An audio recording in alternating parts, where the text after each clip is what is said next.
नमस्कार दोस्तों, स्वागत है आपका हमारे YouTube चैनल पर। कई बार जीवन हमें ऐसी यात्राओं पर ले जाता है जिनके बारे में हमने कभी सोचा भी नहीं होता।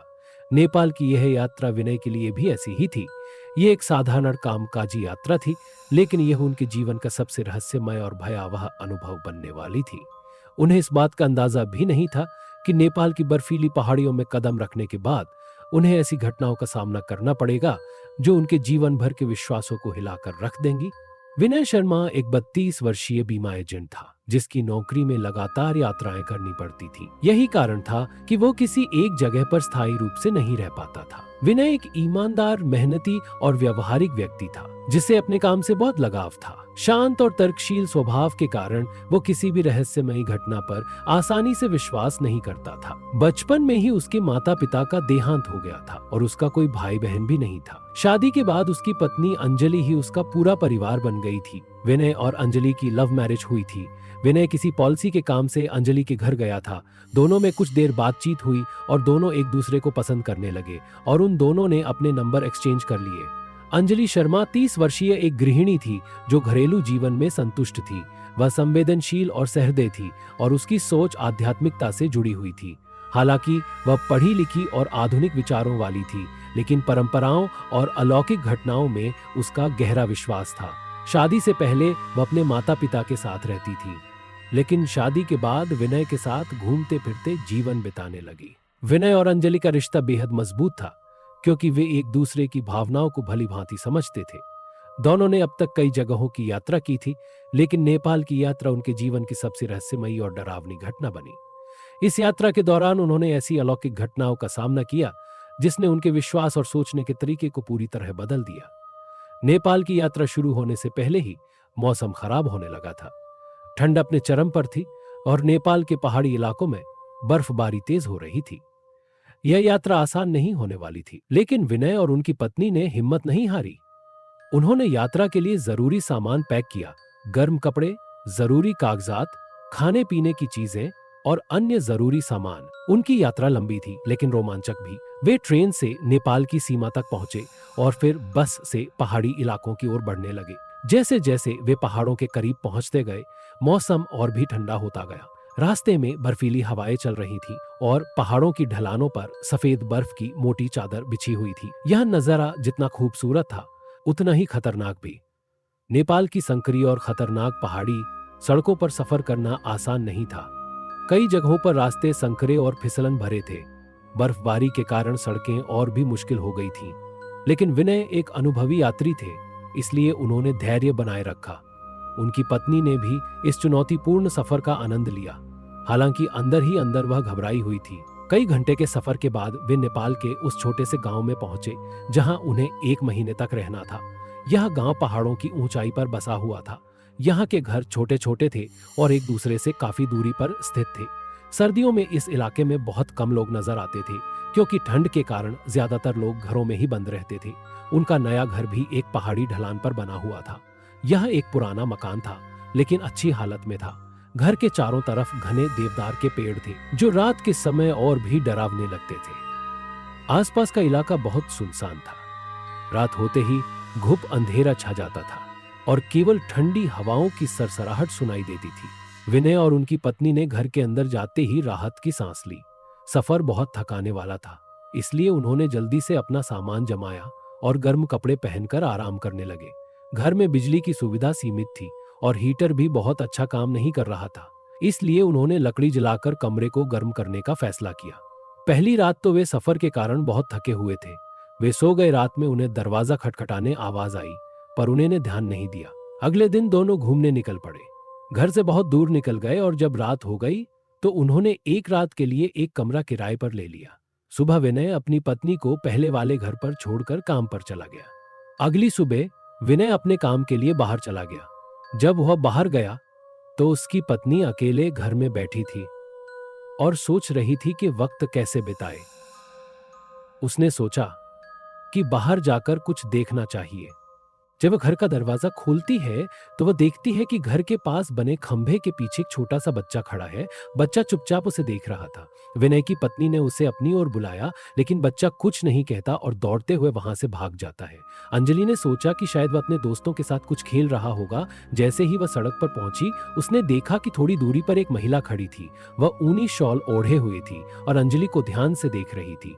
अंजलि ने उसकी ओर देखा तो महिला ने हल्की मुस्कान के साथ पूछा, अरे बेटा, तुम कौन हो? मैंने तुम्हें पहले यहाँ नहीं देखा। अंजलि थोड़ी झिझकते हुए उसके पास गई और कहा, नमस्ते माँ जी, मेरा नाम अंजलि है। मैं कुछ दिन पहले ही यहाँ आई हूँ। मेरे पति विनय यहाँ एक बीमा कंपनी के काम से आए हैं और मैं उनके साथ आई हूँ। तुम और तुम्हारे पति यहाँ कब तक रहने वाले हो? अंजलि, शायद 1 महीने तक। वैसे ये जगह बहुत खूबसूरत है।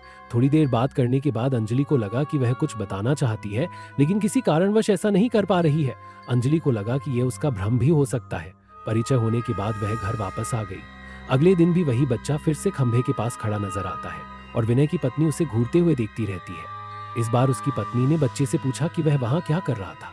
बच्चा चुप रहा, लेकिन जब उसने बच्चा से उसका नाम पूछा तो बच्चे ने बहुत धीमी आवाज में अपना नाम सूर्य बताया और फिर वहां से भाग गया। तीसरी रात को रात के करीब 12 बज रहे थे। बाहर ठंडी हवाएं जोरों से चल रही थी और बर्फ गिर रही थी। चारों तरफ घना अंधकार था। गांव के बाकी घर इतनी दूर थे कि वहां से कोई आवाज भी नहीं आ रही थी। विनय और उनकी पत्नी रजाई में दुबककर आराम कर रहे थे।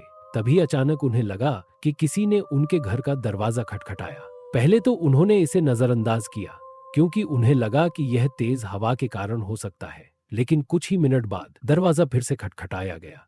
इस बार ये आवाज पहले से तेज और स्पष्ट थी। विनय और उनकी पत्नी दोनों चौंक गए। इस समय कौन आ सकता है? विनय ने धीरे से कहा। शायद कोई रास्ता भटक गया हो। उसकी पत्नी ने अंदाजा लगाया, लेकिन यह संभव नहीं लग रहा था। इतनी ठंड में जहां बाहर निकलना मौत को बुलाने जैसा था, कोई इस समय बाहर क्यों होगा? दोनों कुछ समझ नहीं पा रहे थे। कहीं यह कोई जंगली जानवर तो नहीं? विनय ने सोचा और धीरे से दरवाजे की तरफ बढ़ा। उसने धीरे से खिड़की से झांकने की कोशिश की, लेकिन बाहर सिर्फ घना अंधेरा और बर्फ गिरती हुई नजर आ रही थी। कोई इंसान तो नहीं दिख रहा था। शायद यह हमारा भ्रम है। ठंड और सफर की थकान के कारण ऐसा लग रहा होगा। विनय ने अपनी पत्नी को समझाने की कोशिश की। दोनों फिर से सोने की कोशिश करने लगे, लेकिन उनके दिमाग में कई सवाल उठ रहे थे।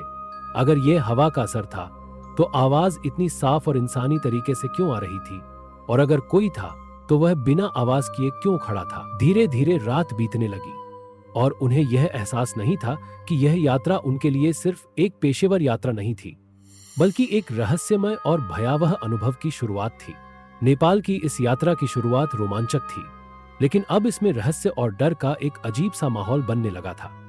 सुनसान इलाका, ठंडी हवाएं और दरवाजे पर खटखटाने की आवाज, ये सब संकेत थे कि यह यात्रा साधारण नहीं रहने वाली थी। विनय और उसकी पत्नी के लिए यह पहली बार था जब वे किसी अनजाने डर का सामना कर रहे थे।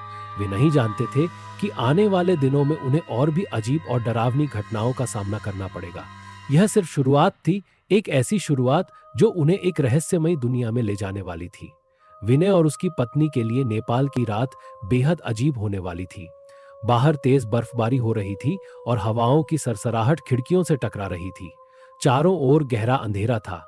ऐसे माहौल में जब किसी ने दरवाजा खटखटाया तो यह सिर्फ हवा का असर नहीं हो सकता था। पहली बार खटखटाने की आवाज आने पर दोनों ने इसे अनदेखा कर दिया और सो गए। रात जब यह आवाज दोबारा आई तो विनय की पत्नी को महसूस हुआ कि यह कोई इंसान ही हो सकता है। कौन हो सकता है इस वक्त? विनय ने धीमी आवाज में कहा। पता नहीं, लेकिन अगर कोई मुसीबत में हो तो? उसकी पत्नी ने चिंता जताई। लेकिन इससे पहले कि वे कुछ और सोच पाते, दरवाजे पर फिर से खटखटाने की आवाज आई।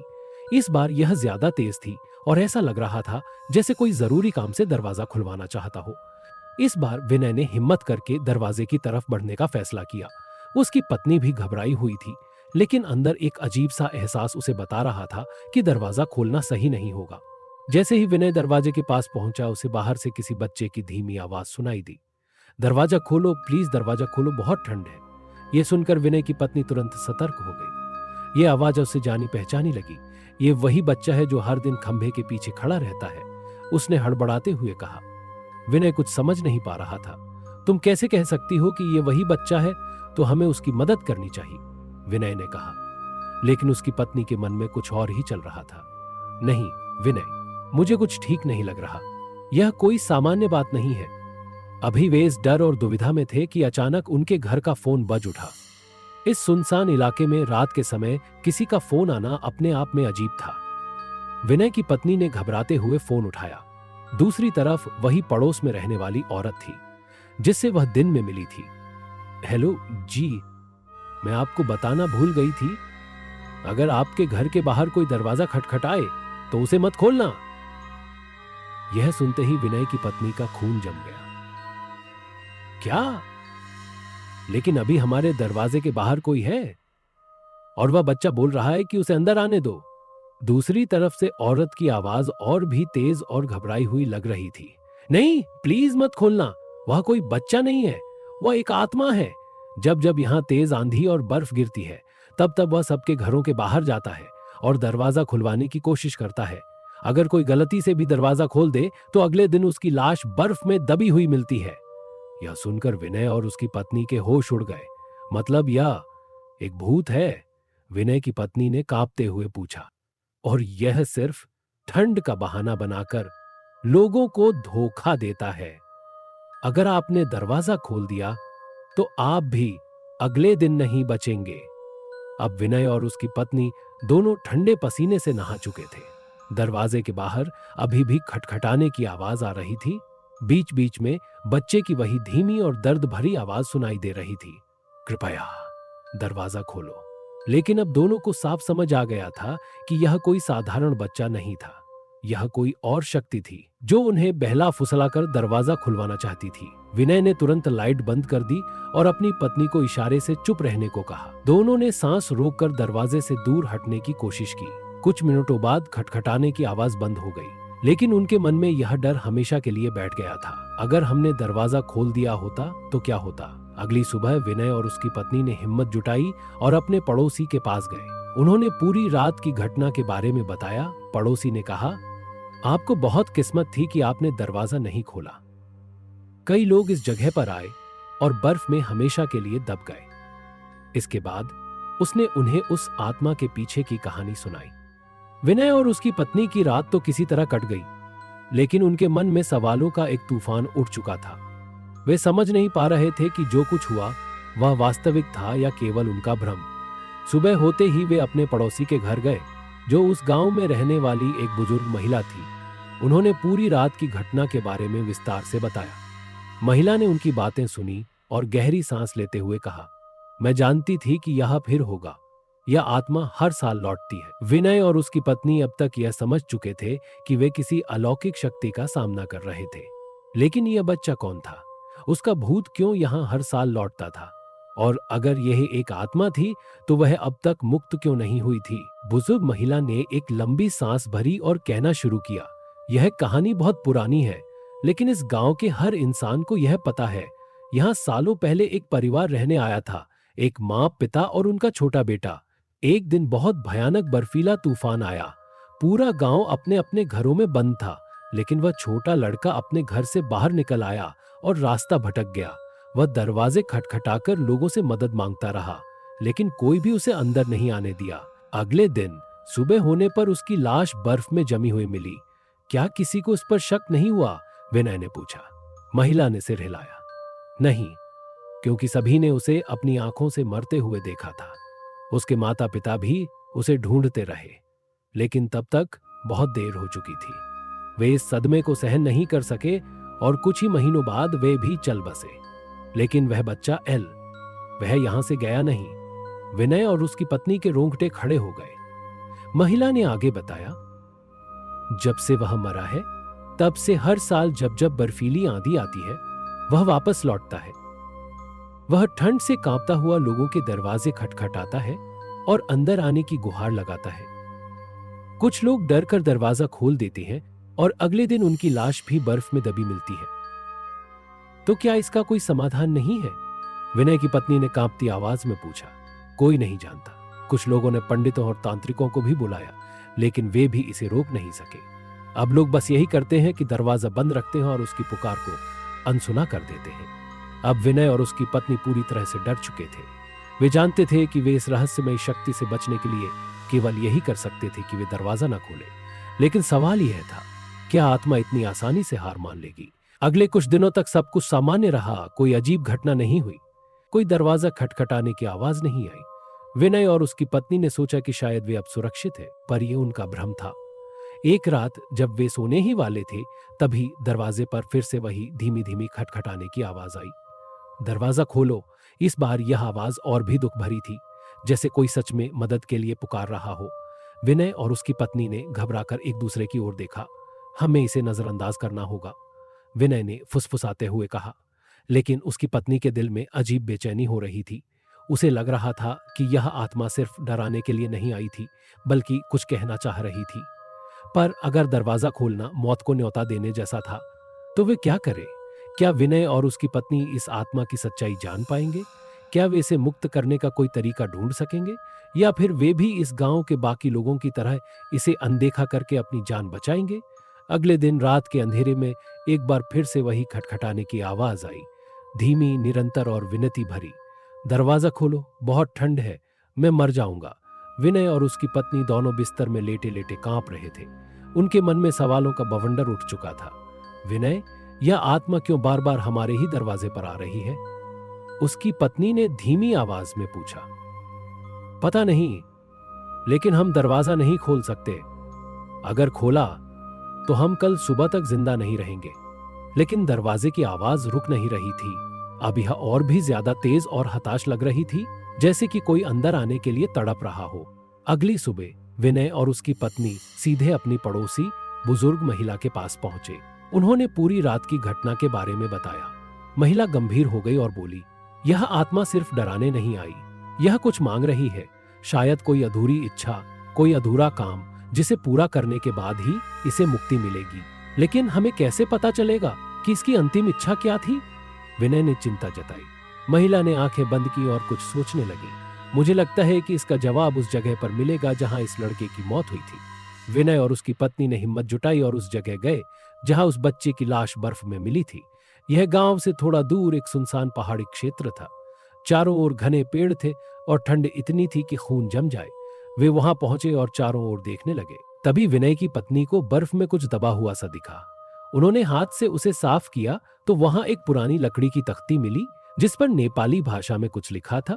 बुजुर्ग महिला ने पढ़कर बताया, ये उस बच्चे का नाम और जन्मतिथि है। शायद यह उसकी पहचान थी जो बर्फ में दब गई थी। महिला ने लंबी सांस ली और कहा, इस आत्मा की अंतिम इच्छा थी कि इसे पहचान मिले। ये अकेले मर गया था, बिना किसी नेम प्लेट, बिना किसी अंतिम संस्कार के। यही कारण है कि यह हर साल लौटता है, ताकि कोई इसे याद करे। विनय और उसकी पत्नी ने फैसला किया कि वे इस आत्मा के लिए एक स्मारक बनाएंगे और गांव के सभी लोगों को इसके बारे में बताएंगे। उन्होंने गांव के लोगों के साथ मिलकर पहाड़ी पर एक छोटी समाधि बनाई और वहां बच्चे के नाम की पट्टी लगा दी। एक दीपक जलाया और आत्मा की शांति के लिए प्रार्थना की। उस रात फिर से दरवाजे पर दस्तक हुई, लेकिन इस बार आवाज में कोई हड़बड़ी नहीं थी। धन्यवाद, अब मैं जा रहा हूँ। विनय और उसकी पत्नी ने घबराकर एक दूसरे की ओर देखा, लेकिन उन्होंने दरवाजा नहीं खोला। अगली सुबह पहली बार गांव में कोई बर्फ में दबी हुई लाश नहीं मिली।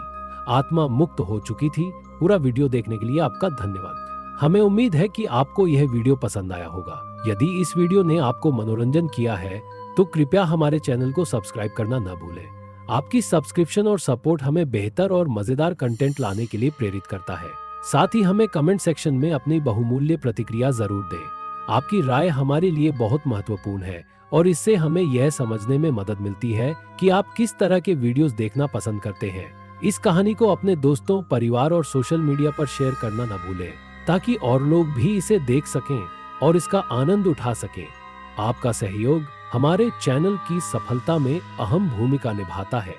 धन्यवाद और अगली बार फिर मिलते हैं एक और रोचक और प्रेरणादायक वीडियो के साथ।